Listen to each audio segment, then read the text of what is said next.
The deep space communication array on the Zephyrian flagship Eternal Dominion crackled to life with the familiar hum of intercepted transmissions.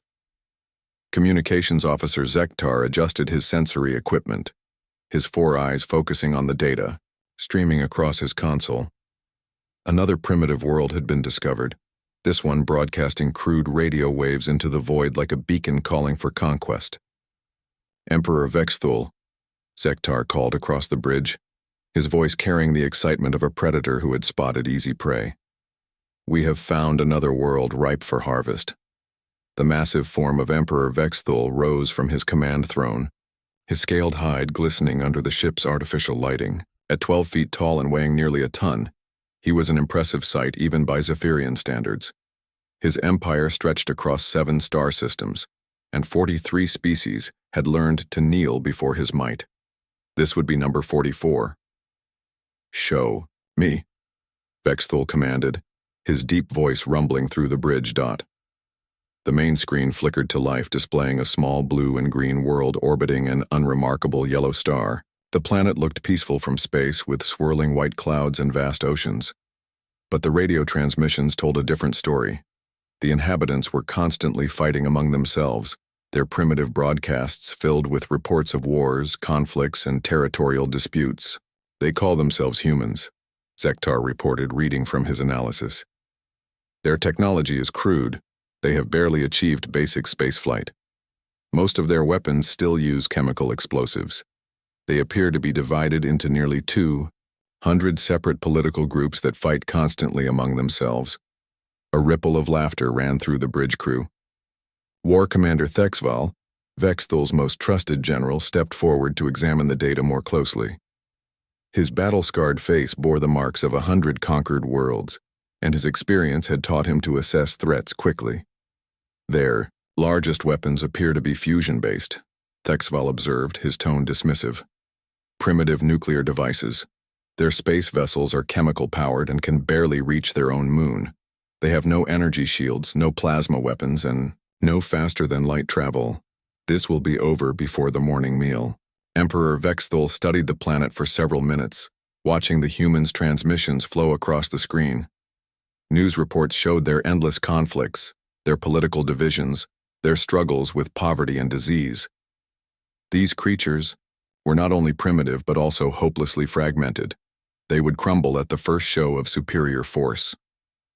"Excellent," Vexthul declared. "We will make an example of this world. The galaxy grows too comfortable, too complacent. Some of our subjects have begun to whisper thoughts of resistance. A swift conquest will remind everyone why they serve the Empire." The Emperor turned to face his communication array. "Open a channel to all known worlds. Broadcast on all frequencies." Within minutes, the transmission reached every corner of the known galaxy. On Kepler Station, merchants paused their trading to listen. In the crystal cities of Arcturus Prime, scholars looked up from their research. Even in the slave pits of the Outer Rim, workers stopped their labors as the message echoed through their holding cells. "I am Emperor Vexthul of the Zephyrian Empire," the message began, his voice carrying across space with the authority of absolute power. "Today, we have discovered a new world inhabited by creatures calling themselves humans. As with all primitive species, we offer them the choice that has been given to every world in our domain." The transmission paused, letting the weight of those words settle across the galaxy. Every species remembered receiving this same ultimatum, and every species had made the same choice in the end. Submit to the Empire and serve as productive members of our galactic civilization, or be annihilated. You have 72 standard hours to respond. Choose wisely. On Earth, the message arrived during what humans called their morning hours in the Western Hemisphere. Radio telescopes and deep space monitoring stations picked up the transmission simultaneously. Within minutes, governments around the world were in emergency session, their leaders staring at screens displaying the translated message. In the United Nations building in New York, Secretary General Maria Santos called an emergency meeting of the Security Council. The room filled with representatives from every major nation, their faces reflecting a mixture of terror and disbelief. "Is this some kind of joke?" demanded the Russian ambassador. his voice shaking despite his attempt to appear calm. Aliens? Threatening us? The transmission is real, replied Dr. James Mitchell, the head of SETI. We've confirmed it came from outside our solar system. The technology required to send such a clear signal across interstellar distances is far beyond anything we possess. President Thompson of the United States leaned forward in his chair, his face grave. How do we respond to something like this? Do we even have the capability to fight back? Fight back with what? Asked the Chinese representative. Our most advanced spacecraft can barely reach Mars. If they have technology that can send messages across the galaxy, what chance do we have against their weapons? The room erupted into heated discussion as representatives argued over surrender terms, evacuation plans, and defensive strategies. Some called for immediate surrender to save lives. Others demanded they fight regardless of the odds. A few suggested trying to negotiate or buy time. But while the politicians argued, something else was happening across Earth. The transmission had been broadcast on all frequencies, which meant it reached more than just government facilities. Regular citizens heard it on their radios, saw it on their television screens, and read about it on their internet forums. In military bases around the world, soldiers looked up from their daily routines to stare at the screens showing the alien ultimatum. In major cities, construction workers stopped their projects to discuss what this meant for their families. In small towns and rural areas, farmers and shopkeepers gathered around their radios to listen to the news reports. The human response was not what the Zephyrians expected. Instead of panic, there was anger. Instead of despair, there was determination. Stories began spreading on social media of people saying they would never kneel to alien conquerors. Veterans of human wars shared their experiences and offered to teach others how to fight. Engineers and scientists started discussing how human technology might be adapted for warfare against an advanced enemy. Within 24 hours of receiving the ultimatum, something unprecedented in human history occurred. The constant stream of conflicts around the world began to quiet. Warring factions declared temporary ceasefires. Enemy nations opened diplomatic channels. The threat from the stars had done what centuries of human diplomacy had failed to achieve.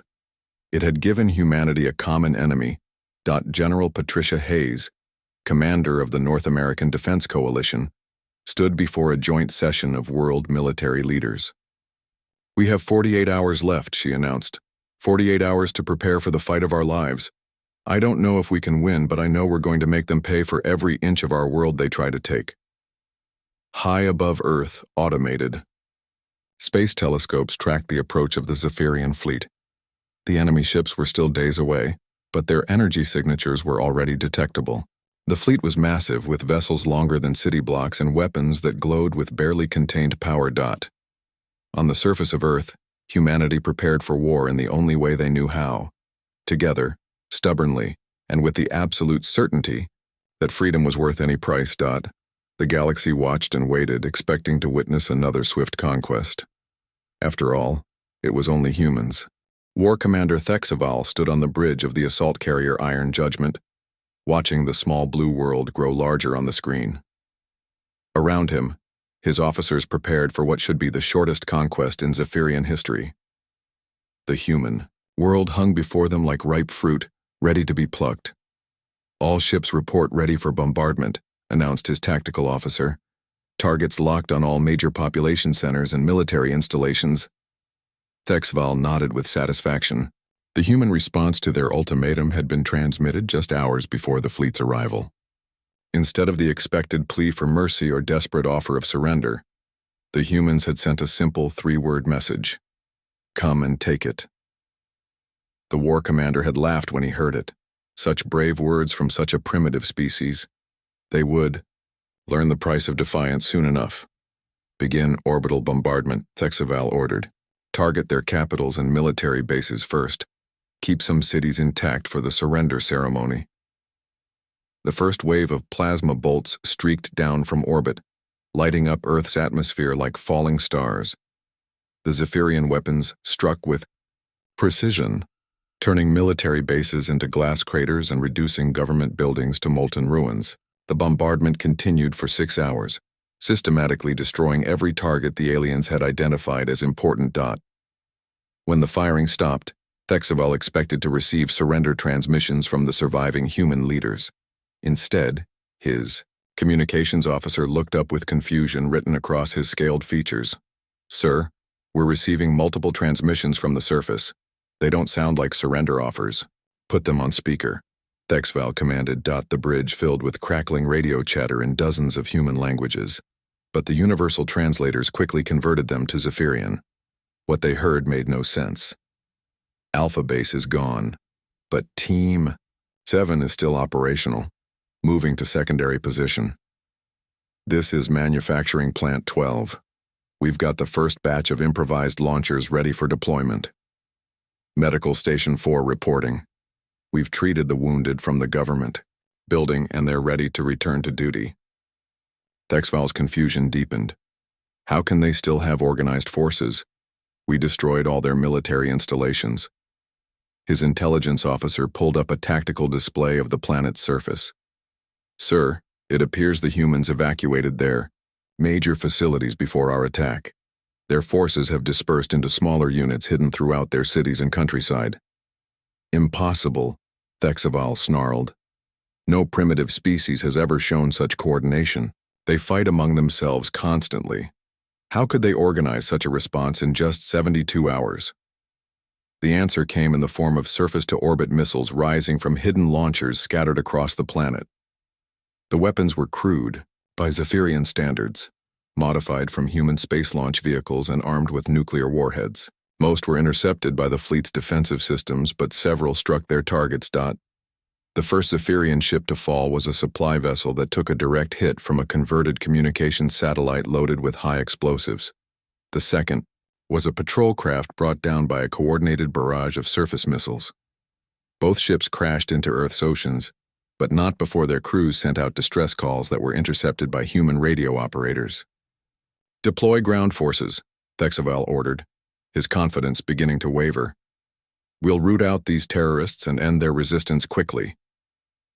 The first wave of Zephyrian soldiers landed in what had once been New York City. They expected to find a devastated population ready to surrender. Instead, they walked into carefully prepared kill zones where every building had become a fortress and every street corner hid an ambush. The humans fought with weapons that should not have worked. They had somehow modified their civilian vehicles into armored war machines, turning construction equipment into mobile artillery platforms and passenger aircraft into bomber planes. Their soldiers carried rifles that had been upgraded with scavenged alien technology from crashed Zephyrian ships.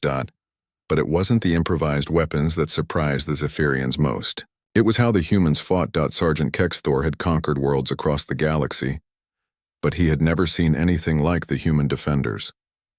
When his unit cornered a group of human soldiers in what had once been a shopping center, he expected them to surrender. Instead, they continued fighting even when wounded, using broken glass and metal debris as weapons when their ammunition ran out. One human soldier, bleeding from multiple wounds, crawled close enough to activate an explosive device that brought down an entire section of the building. The blast killed him instantly, but it also buried half of Stor's squad under tons of rubble. "Command, we need reinforcements," Stor reported over his communication device. "The humans are fighting like they don't care if they die." Similar reports came in from across the planet. In London, human defenders had turned the subway system into a massive underground fortress. In Tokyo, they had somehow rigged the city's entire electrical grid to deliver lethal shocks to Zephyrian equipment. In Cairo, they were using ancient tunnel systems that predated their modern civilization to stage hit-and-run attacks. The humans showed no mercy and expected none. They booby-trapped their own buildings, turning schools and hospitals into deadly mazes for the invading forces. They used suicide attacks not as last desperate measures, but as standard tactics. They seemed to view their own deaths not as failures but as opportunities to kill more enemies. War. Commander Thexavel studied the casualty reports with growing disbelief. In just the first week of ground operations, his forces had suffered more losses than in their last 5 conquests combined. The humans were not just resisting, they were making the Zephyrians pay a terrible price for every mile of ground they took. Perhaps we should increase the orbital bombardment, suggested his tactical officer. We could eliminate entire population centers and force their surrender. No, Thexval replied, though his voice lacked its earlier confidence. The Emperor wants this world intact for colonization. We must defeat them on the ground. But as the days turned into weeks, it became clear that the ground war was not going according to plan. The humans had somehow managed to reverse engineer Zephyrian technology with frightening speed. Crashed ships were stripped of their components within hours, and those components appeared in human weapons within days. A human engineer named Sarah Chen had become something of a legend among the resistance fighters. Working in a hidden laboratory, beneath what had once been MIT, she had figured out how to adapt Zephyrian power cells to human equipment. Her improvements allowed human weapons to punch through alien armor, and human vehicles to operate with near-alien efficiency. The key is in the energy distribution matrix, she explained to a group of technicians gathered around a captured alien power core. If we bypass the safety protocols and redirect the energy flow, we can increase the output by 300%. What about overload risks? Asked one of her assistants. Sarah smiled grimly. That's not a bug, it's a feature. These power cells make excellent improvised explosives when they overload. The Zephyrians began to realize they were facing an enemy unlike any they had encountered before. Other species fought to defend their territory or protect their families. Humans fought as if war itself was a puzzle to be solved, treating every defeat as a learning experience and every death as data to be analyzed. Captain Maria Santos, the daughter of the former UN Secretary General, led a unit of human fighters in the ruins of Washington, D.C. Her team had lost half its members in the past month, but they had also destroyed 2 Zephyrian armored columns and captured enough alien equipment to supply 3 other resistance cells. Remember, she told her soldiers before their next mission, we're not trying to win battles. We're trying to teach them that holding our world will cost more than it's worth. Her words spread through the human resistance network, passed along by radio operators and repeated in hideouts across the globe. The humans weren't just fighting to survive. They were fighting to make conquest so expensive that other species would think twice before attempting it. After 6 weeks of ground combat, War Commander Thexval sent his first request for reinforcements to Emperor Vexthul. The message was, brief but telling, human resistance stronger than anticipated. Request additional forces and extended timeline for completion of conquest. The response from the Emperor was swift and angry. You have the most powerful fleet in the galaxy. Finish this quickly. But as Thexval looked out at the burning cities of Earth, where human fighters continued to emerge from the rubble to launch new attacks, he began to wonder if finishing quickly was even possible. The humans seemed to multiply like insects, and everyone they killed was replaced by 2 more who had learned from his death. For the first time in his career, Thexval began to question whether the Zephyrian Empire had bitten off more than it could chew. The news traveled through hyperspace communication networks at faster-than-light speeds, but it moved through galactic society even faster. On Kepler Station, the massive trading hub where merchants from dozens of species conducted business, conversations that had once focused on cargo prices and shipping routes now centered on impossible reports from the human world. Vel. 9, a crystalline trader who had built her fortune on information as much as goods, leaned across the table toward her business partner, a Thraxian named Kulke Ext. Her translucent body flickered with the nervous energy patterns that indicated excitement. The reports can't be true, she whispered, though her voice carried the doubt of someone who wanted to be wrong. A primitive species holding back the Zephyrian Empire for 3 months? KLKXT's compound eyes focused on the data pad between them, displaying the latest intelligence reports that had cost them both a small fortune to acquire. The numbers don't lie. The Empire has committed 4 additional fleets to the human world. They're calling up reserve forces from 3 star systems. Other conversations at nearby tables had grown quiet as aliens strained to listen. The idea that the Zephyrians, conquerors of nearly half the galaxy, could be struggling against a single primitive world challenged everything they thought they knew about power and resistance. My cousin serves on a supply ship in the 5th Fleet, added a Rhodian dock worker, his voice barely above a whisper. He says they're running through ammunition faster than it can be manufactured. The humans are making them fight for every building, every street, every room. The whispers spread throughout the station, carried by traders and travelers to every corner of the galaxy. Within weeks, the human resistance had become legend, though few believed the stories could be entirely true. Surely no species could be so stubborn, so willing to die rather than submit. On the prison world of Kalos Prime, where the Empire kept its most dangerous political prisoners, the stories reached even the most isolated cells. Stor, former leader of the failed Antaran rebellion, listened to a newly arrived prisoner describe the human tactics with growing amazement. They don't just fight back, the prisoner explained, his voice filled with wonder. They study their enemies. Every time the Zephyrians adapt their tactics, the humans adapt faster. It's like they treat war as a science experiment.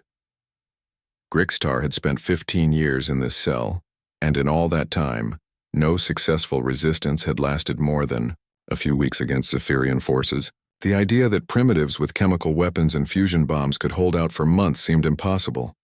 How do they coordinate? He asked. The Empire always breaks resistance by cutting off communication between rebel groups. That's just it, the new prisoner replied. They don't rely on central command. Every human group operates independently, but they all share information through something they call the Internet. It's like a planet-wide communication network that can't be shut down because it's everywhere and nowhere at the same time. The concept was revolutionary. Every resistance movement Stor had ever known depended on hierarchical command structures that could be disrupted by capturing key leaders. But the humans seemed to operate like a swarm organism, with intelligence distributed throughout the entire system. Meanwhile, on the human world itself, the war had evolved into something that military historians across the galaxy would study for generations. The Zephyrians controlled the air and space around Earth, but the humans owned everything below ground level. Dr. James Mitchell, the former SETI director, now worked as a tactical advisor to the North American Resistance Cell.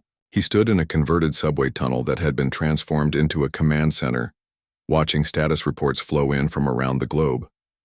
The Shanghai cell has successfully reverse-engineered Zephyrian shield technology, reported Lieutenant Colonel Sarah Park, pointing to a section of the tactical display.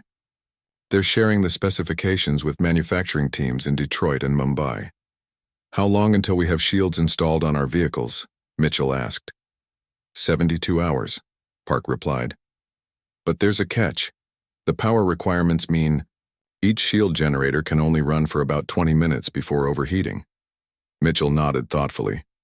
20 minutes of shield protection could make all the difference in a direct assault. Have them modify the generators to overload on command.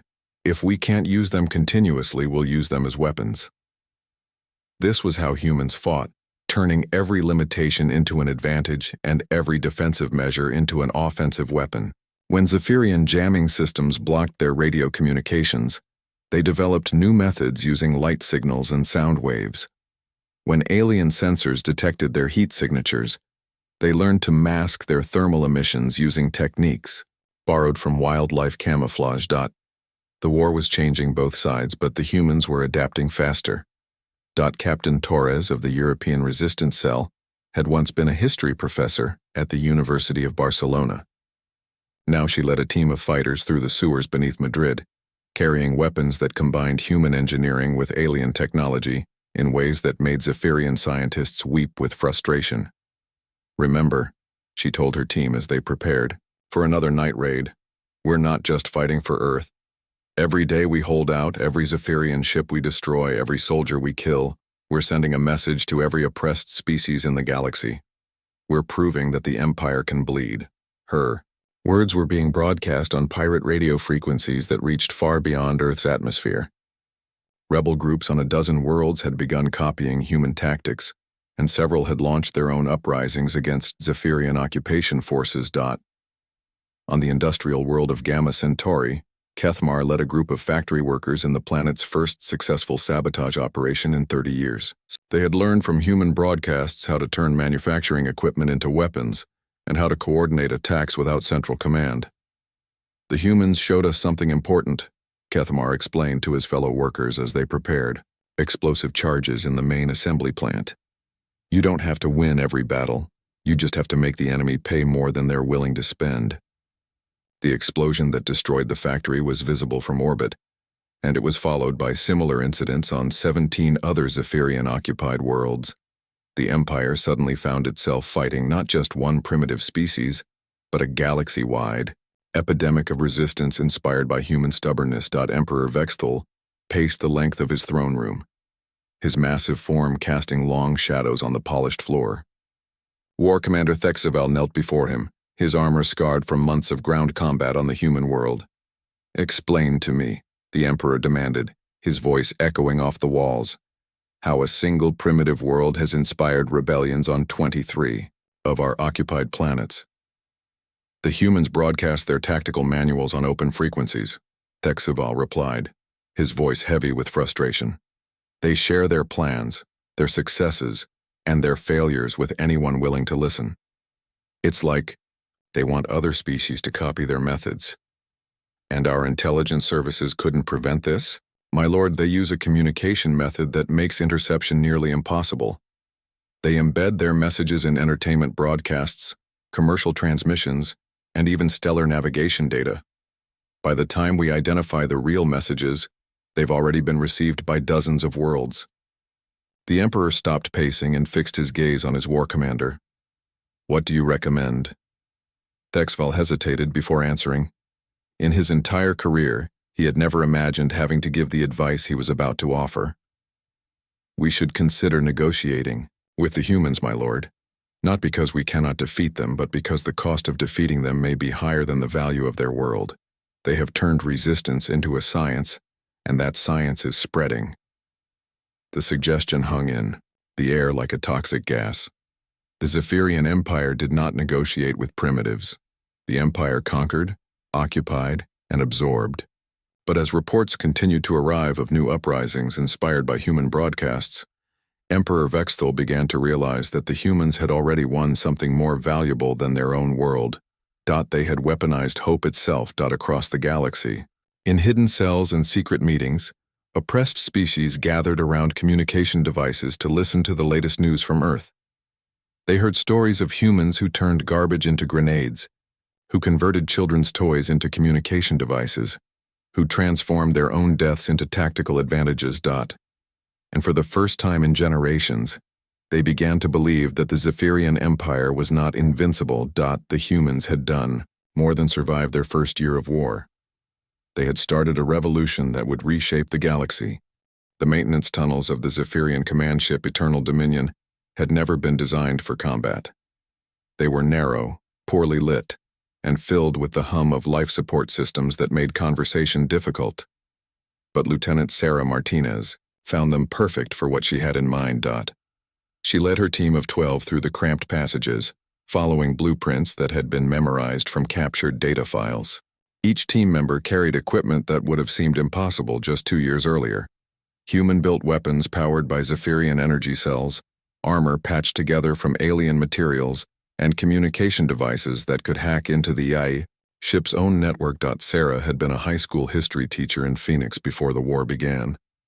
Now she was leading humanity's most dangerous mission, the capture of an enemy command vessel, while it remained in orbit above Earth. "Remember," she whispered to her team as they approached their target junction, "we're not here to destroy the ship. We need the intelligence it contains. Every file, every communication log, every strategic plan could save millions of lives, on Earth and other worlds." The plan was insane by any reasonable standard. They had used a modified cargo shuttle to reach the Zephyrian ship, disguised as debris from a destroyed human satellite. The shuttle's hull was packed with volunteers who had spent months training for this single mission, knowing that their chances of survival were almost 0. But Sarah Martinez had learned something important during her years teaching history. Sometimes the most desperate plans work because the enemy can't imagine anyone being foolish enough to attempt them. The team moved through the ship like ghosts, avoiding main corridors and using ventilation shafts when necessary. They had studied Zephyrian ship designs for months, learning from every captured piece of technology and every intelligence report from the battlefield. The breakthrough came when they reached the data core of the command ship. While her team set up defensive positions, Sarah connected human-built equipment to the alien computer systems. The interface was crude, but it worked well enough to begin downloading the files they needed. What they found exceeded their wildest expectations. "My God," Sarah whispered as data flowed across her portable screen. "This isn't just tactical information. This is the Empire's complete strategic database." The files contained detailed information about every world in the Zephyrian Empire, including their defenses, their resources, and their vulnerabilities. More importantly, they revealed the Empire's greatest weakness. They had never developed tactics for fighting an enemy that treated death as just another tool of war. The Zephyrian military doctrine was built around the concept of efficient conquest. They overwhelmed primitive worlds with superior technology, accepted the surrender of the survivors, and moved on to the next target. Their entire strategy depended on enemies who wanted to live more than they wanted to be free. Humans had broken that fundamental assumption. The files showed that the Empire was struggling with resource allocation on a massive scale. The war on 8000 Earth had consumed materials and personnel that were supposed to be used for 3 other planned conquests. Supply lines were being stretched thin, and reserve forces were being moved from peaceful sectors to combat zones. But the most valuable intelligence was yet to come. Sarah discovered communication logs between Emperor Vexthul and his regional commanders across the galaxy. The messages revealed something that would change the course of the war. The Empire was facing simultaneous uprisings on 37 worlds, all of them using tactics copied from human broadcasts. "This is incredible," she told her team as they prepared to transmit the intelligence back to Earth. "The Empire is fighting more active rebellions right now than they have in the past century combined. We didn't just start a war, we started a revolution." The data download was interrupted by the sound of Zephyrian security forces discovering their presence. Plasma bolts began cutting through the bulkheads as alien soldiers attempted to breach the data core chamber. "How long do you need?" asked Sergeant Williams, the former Marine who commanded the team's security element. "5 more minutes," Sarah replied, her fingers flying across the interface controls. "Maybe less if I skip the non-essential files." "Take the time you need," Williams said, chambering around in his modified rifle. "We'll hold them here." The battle that followed would become legendary in human military history. 12 humans, armed with improvised weapons and sheer determination, held off an entire ship's security force for 18 minutes. They turned the ship's own systems against the crew, using the environmental controls to flood compartments with toxic gases and the artificial gravity generators to create tactical advantages. When Sergeant Williams fell to enemy fire, he used his last moments to activate an explosive charge that sealed the main access corridor, buying his team precious extra minutes. When Private Chen's weapon overheated, she improvised a new one from medical equipment and power cables. Sarah completed the data download with 90 seconds to spare, then helped her surviving team members prepare for their escape. The plan had always called for them to fight their way back to the shuttle, but the opposition was heavier than expected. "Change of plans," she announced over the team's communication channel. "We're taking this ship home with us." The idea was audacious. Even by human standards, they had studied the ship's control systems during their infiltration, learning enough to understand the basic operational procedures. But actually flying a Zephyrian command vessel with a crew of 11 humans required both technical knowledge and desperate courage. Sarah made her way to the bridge while her team fought a running battle through the ship's corridors. The Zephyrian crew had never imagined that enemies would attempt to capture their vessel from the inside, and their defensive protocols were not designed for this scenario. "Remember your training," she called to her team over the intercom system. They had hacked. "We've practiced this scenario 100 times in simulation. The only difference is that now the consequences are real." The bridge was defended by the ship's senior officers, but they were not prepared for humans who had learned to fight in zero gravity, using tools improvised from kitchen equipment. The battle was brief, but decisive, ending when Sarah herself disabled the ship's captain using a technique she had learned from watching historical documentaries about ancient Earth warriors. Taking control of the ship's navigation systems, Sarah began the complex process of breaking orbit and setting course for Earth. The other Zephyrian vessels in the fleet began firing on their former command ship, but Sarah had anticipated this. She activated the vessel's defensive systems and began broadcasting a message that had been prepared for this exact situation. "This is Lieutenant Sarah Martinez of the Earth Defense Force," she announced on all Zephyrian communication frequencies. "We are taking your command ship home as a gift for our engineers. We want you to know that humans don't just learn from their mistakes. We learn from your mistakes too." The message was received by every ship in the Zephyrian fleet, and within hours it was being broadcast throughout the galaxy. The humans had not only survived 18 months of warfare against the Empire's finest forces, they had captured one of the Empire's most advanced vessels and were flying it home like a trophy. The psychological impact was immediate and devastating. On the industrial world of Rigel 7, workers who had been planning a resistance movement for years decided that the time had come to act. On the agricultural planet of New Thessaly, farmers began converting their equipment into weapons just as humans had done with their construction machinery.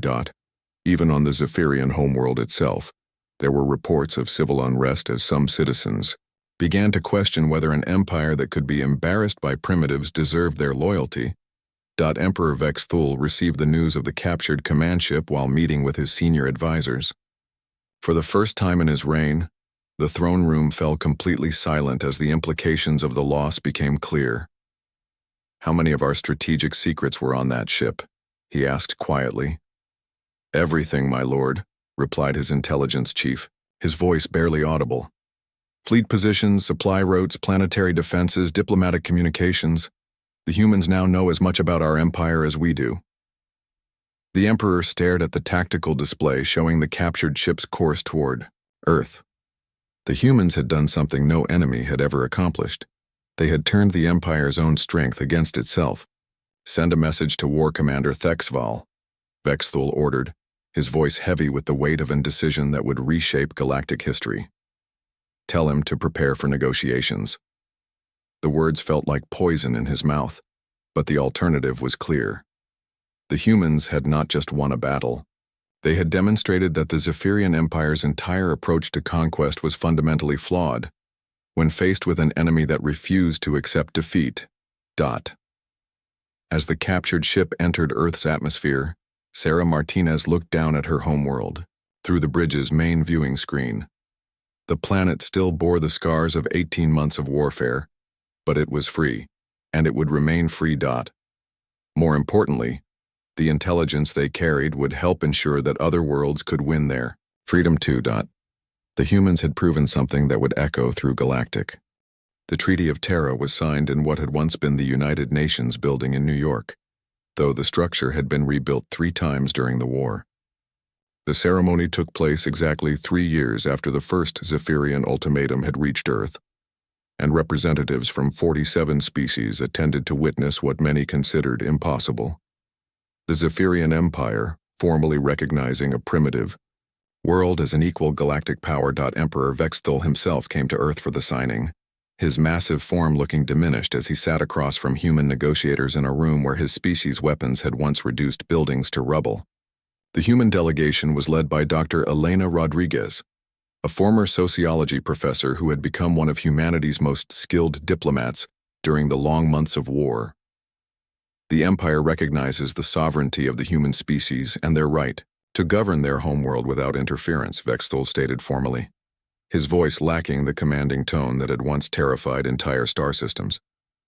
"We acknowledge that our attempt at conquest was unsuccessful." Dr. Rodriguez nodded graciously, though those who knew her could see the steel beneath her diplomatic smile. "Humanity accepts the Empire's recognition of our independence, and we look forward to peaceful relations between our peoples in the future." The words were polite and formal, but everyone in the room understood the real meaning. The humans had not just won their freedom, they had forced the most powerful empire in the galaxy to admit defeat. The psychological impact of that admission would reshape galactic politics for generations. But the treaty itself was only the beginning of humanity's real victory. In the months following the formal end of hostilities, something unprecedented began happening across the galaxy. The intelligence captured from the Zephyrian command ship had been freely broadcast to every oppressed world, complete with detailed tactical manuals and strategic analyses. The humans didn't keep their victory to themselves. They shared it with anyone willing to learn. On Kepler Station, the massive trading hub had become an unofficial embassy for what traders were calling the human model of resistance. Vel 9, the crystalline merchant who had once doubted the stories of human stubbornness, now operated a thriving business selling human-designed resistance equipment to species throughout the galaxy. The key insight the humans provided, she explained to a group of potential customers, is that you don't need to match your enemy's technology. You need to make your enemy fight your kind of war instead of their kind of war. Her words were being repeated in hidden meetings on dozens of worlds where species that had been conquered decades earlier were beginning to reconsider their situations. The humans had proven that advanced technology could be overcome by adaptive tactics, decentralized organization, and absolute refusal to accept defeat. The practical results were immediate and dramatic. On the mining world of Zerion Prime, the Kethmari workers had spent 40 years as slaves to Zephyrian overseers. Within 6 months of receiving human tactical broadcasts, they had organized the most successful rebellion in the planet's history, using modified mining equipment and guerrilla tactics copied directly from the Earth Resistance. Keth quote Mar himself, the factory worker who had led the first successful sabotage operation, now commanded a planetary liberation army. He stood in what had once been the Zephyrian governor's palace, addressing his followers through a communication system built from salvaged human designs. The humans taught us that freedom is not something others give you, he declared, his words being transmitted to underground cells across the planet. Freedom is something you take for yourself, and you keep taking it until your enemies decide the cost is too high. The rebellion on Zerion Prime succeeded within 8 months, and the planet declared independence from the Empire. It was the first successful planetary liberation in over a century, and it would not be the last. Similar uprisings, all following human tactical models, erupted on 17 other worlds within the first year after the Treaty of Terra. The Zephyrian Empire, which had never faced more than 2 or 3 rebellions in any given decade, suddenly found itself fighting to maintain control over nearly a quarter of its territory. The humans, meanwhile, had become the galaxy's most sought-after military advisors. General Patricia Hayes, who had commanded the North American resistance during the war, now ran what was officially called the Earth Defense Consultation Service, though everyone knew its real purpose. The organization provided training, equipment designs, and tactical advice to any species that requested it, free of charge. We're not trying to destroy the Zephyrian Empire, Hayes explained to a gathering of galactic journalists in Geneva. We're trying to teach them that conquest is more expensive than cooperation. Every successful resistance movement makes the next one easier, until eventually the Empire realizes that ruling unwilling subjects costs more than trading with free partners. The strategy was working better than anyone had expected. Emperor Vexthul found himself facing a crisis that threatened the very foundation of his empire. The military costs of suppressing multiple simultaneous rebellions were enormous, and the economic disruption caused by constant warfare was affecting every sector of Zephyrian society. We cannot continue fighting wars on 23 different worlds, his economic advisor reported during an emergency session of the Imperial Council. The resource requirements are unsustainable. We are spending more on suppression operations than we collect in tribute from our occupied territories. The Emperor sat silent for a long moment, considering options that would have been unthinkable just a few years earlier. The humans had not just defeated his military forces, they had made his entire system of government economically unviable. What do you recommend? He asked finally. Negotiate, replied his advisor. Offer the rebelling worlds limited autonomy in exchange for continued economic partnership. Transform the empire from a military occupation force into a trade confederation. The suggestion was revolutionary, But as reports continued to arrive of new uprisings inspired by human broadcasts, Bextel began to realize he had no choice. The alternative was watching his empire slowly bleed itself to death, fighting wars it could not win. The transformation began with the Galactic Accords of 2387, signed aboard a neutral space station with human mediators facilitating the negotiations. 17 former Zephyrian colonies were granted independence, while others received various degrees of autonomy. The Empire, reduced to its core worlds and voluntary members, began the process of redefining itself as a defensive alliance rather than a conquering force. The humans, who had started as the galaxy's newest victims, had become its most influential power brokers. Dr. Elena Rodriguez, now serving as Earth's first galactic ambassador, addressed the inaugural session of the Reformed Galactic Council from the podium, where Emperor Vexthul had once delivered ultimatums.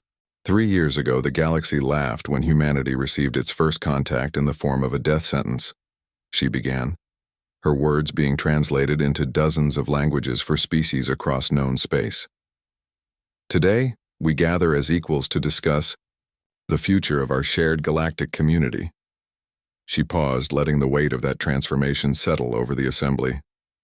Humanity learned something important during our war with the Empire. We learned that freedom is not a gift that powerful species grant to weak ones. Freedom is a right that every sentient being possesses, and that right becomes reality when people are willing to pay its price. The applause that followed came from representatives of 43 different species, many of whom had won their own independence using tactics learned from human broadcasts. But perhaps the most significant change was visible in the reactions of species that had once trembled at Zephyrian power. The crystalline traders no longer whispered about human stubbornness with disbelief. They spoke of it with respect. The Thoraxians, who had once been among the Empire's most loyal subjects, now operated their own independent trade routes. Even some Zephyrians themselves had begun to question whether their old ways of thinking were still relevant in a galaxy where primitives could become teachers and victims could become liberators. On Earth, the war memorials were built not just to honor those who had died, but to celebrate what they had achieved. The inscriptions were simple, written in the plain language that had become humanity's trademark. They came to conquer us. We taught them that some things cannot be conquered. We taught the galaxy that freedom is worth any price and that courage is contagious. The memorials became pilgrimage sites for beings from across the galaxy who came to study human history and learn from human examples. Tour guides, many of them veterans of the Resistance, would explain to alien visitors how a species with primitive technology and no space fleet had managed to defeat the most powerful empire in known space. The secret wasn't our weapons or our tactics, explained Sarah Martinez, the former history teacher who had captured the Zephyrian command ship and now directed the Earth Military Academy. The secret was that we decided our freedom was worth more than our lives, and we were willing to prove it every single day until our enemies believed us. The Academy had become a training center for resistance movements.